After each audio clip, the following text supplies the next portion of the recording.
So we decide that we're going to rent a car and we are going to go down to the Harbor Police in San Diego, and we are going to go try to find out what's going on with Dave. Maybe we can track him down. Maybe we can find out where he was last. We're going to go try to find him. So we take off. We get down there. It's a Saturday, so it was a skeleton crew, which we had no idea that it would be like that. So we end up talking to two officers. One was totally checking out our car like we were some kind of criminal, which was really weird. And the other one's trying to help us as much as he can without telling us anything. So we find out that November 8th, November 9th, one of those days, Dave actually got caught sleeping on the beach. And shortly after that, within a few days, he got caught sleeping on the beach naked and was arrested for that one. So he spent a few days in jail. And basically, the cops told us that he was a regular at Mission Beach in San Diego. So we're like, all right, well, then that's the first place to start. And we left them. We got to Mission Beach probably about 11 o'clock in the morning, maybe. And we walked that beach up and down until dusk, until you couldn't see people on the beach anymore. And then on the way out, we ended up finding somebody with the lifeguards, and they said that Ocean Beach was more popular and more common. And it's like, well, I only have this for, I have to go home, so it's not like I can keep searching. So we ended up trying to find them, spent all day, turned around and drove home. Well, as we were driving home, my car started making a rattle about 2/3 of the way home. And I don't know, it sounded just like a heat shield. And with being a service writer when I was younger, I at least had a clue what that sounded like.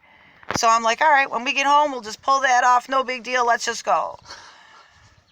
Well, that was a foolish thing to do. Next time, I know better. But anyways, we drove all the way back. Now that's a little over an hour that we were driving with this rattle, and it was a pretty good rattle. So we get home, we park the car. My neighbor who sold us the car is also a mechanic, so I called him over and I'm like, could you take a look to see what I did? And he took a look and he's like, you ran it out of oil, honey, and basically I think you blew your engine. What do you mean I ran it out of oil? How do you run it out of oil when you... I don't get that. We checked it. There was oil in it. I don't understand how we ran out of oil, but we did. So there goes my car. Now, the next day he comes and tells us that he found a fully loaded, or I don't know, one of those fully dressed engines for my car for $600, and that he would only charge me $600 to put it in.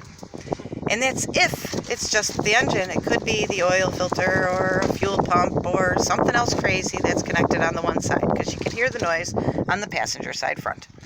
But either way, the engine's going to have to come out, and it had 250,000 miles on it, so why take it out and put an old one back in, even if we were to fix it? Just get a new one. I totally agree with them. Why do it twice? Let's just do it once. But now, still, we're talking, $1,200 plus, the oil and everything else. He figured that on average, I'd probably be somewhere between 14 and 16 if I ended up having to get another part. So, okay, we got this bad news right before the new year. Okay, we'll start trying to put some money aside. It's going to have to wait because I'm still trying to catch up from the holidays. So we do the holidays, or we do New Year, and tell the family what's going on. And January 5th is my son's birthday, and I'm a mess. What do you mean I can't call my kid? I can't find him. I have no idea where he is. I don't even know if he's alive. I know the last time he was alive was November 9th. For sure. That's it. So, I start getting depressed, because now I don't even have a car to go anywhere. This is just really bad. And we end up, basically over the next couple days, I'm buried into work because I'm all stressed out, and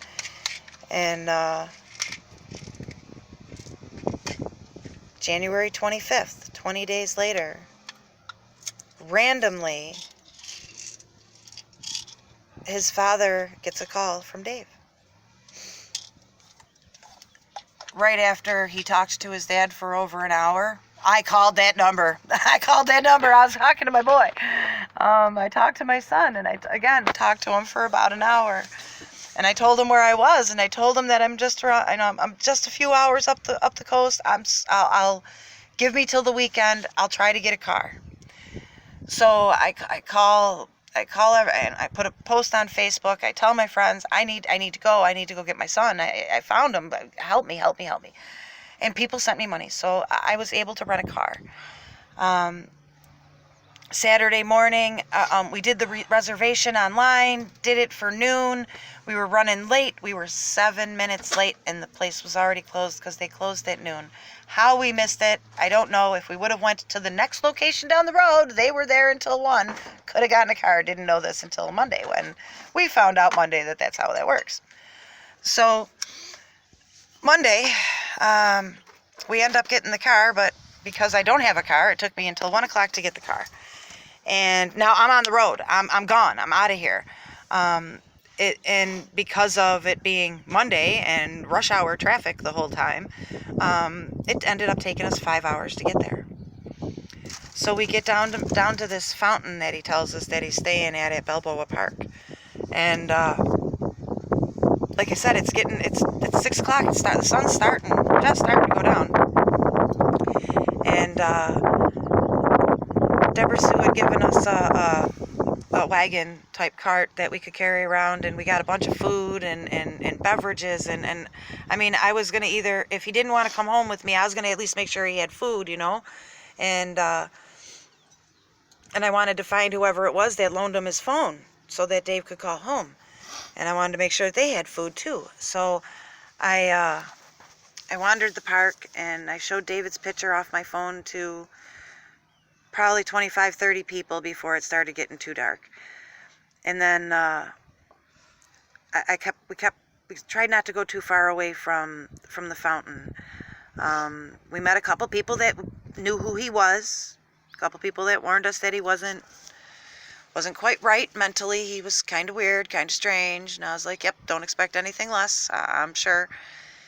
And ended up talking to security guards, and I mean, I was all over this park. I just didn't go, I didn't walk probably over a half a mile away radius.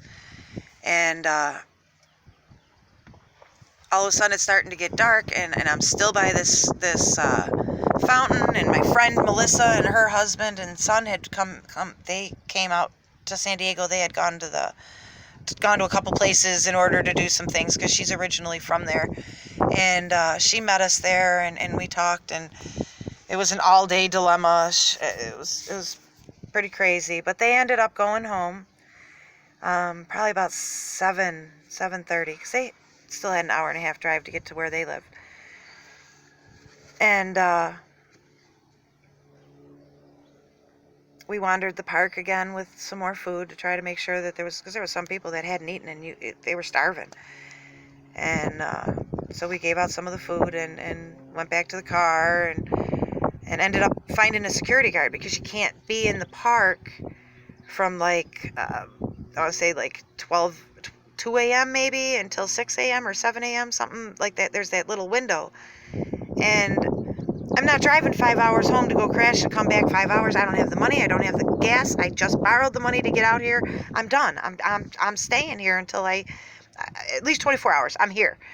So I talked to security, and I told him what my intention was, and he had already seen that I was looking for my son, and he's like, look, I'll tell the overnight security guard what you're doing and why the car's there. He'll probably come over to talk to you. Well, now it's getting foggy. It's really damp. It's not super cold, but it's cold. I mean, we're talking January here. It's not real warm.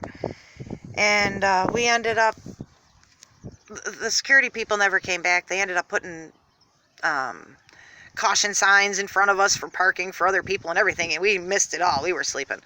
But we kept waking up, and both of us were waking up, and we would just stare over at the fountain hoping that he was there. So it was about 5:30, 6 o'clock in the morning. I was done with the back seat of the car, so I got up. Let me stop there. I will come back for the rest of this story.